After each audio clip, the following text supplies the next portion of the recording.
வணக்கம் நண்பர்களே. So Christmas முன்னிட்டு வந்து பார்த்திங்கன்னா நிறையா படங்கள் வந்து ரிலீஸ் ஆகுது. கிட்டத்தட்ட ஒரு 6-7 படம். குறிப்பாக தமிழில் வந்து பார்த்திங்கன்னா சிறை, ரெட்டத்தலை. ரொம்ப எக்ஸ்பெக்ட் பண்ணக்கூடியது வந்து பார்த்திங்கன்னா நம்ம தமிழில் ரெட்டத்தலை, சிறை.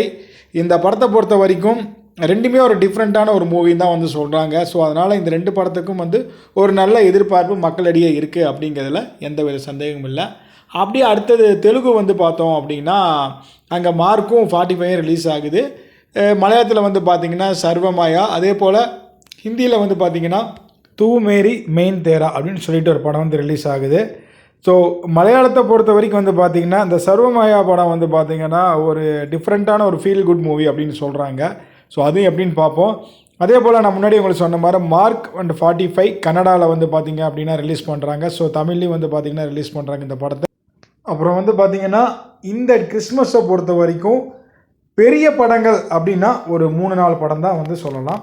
பார்க்கலாம் எந்தெந்த படம் எந்த அளவுக்கு வருதுன்னு.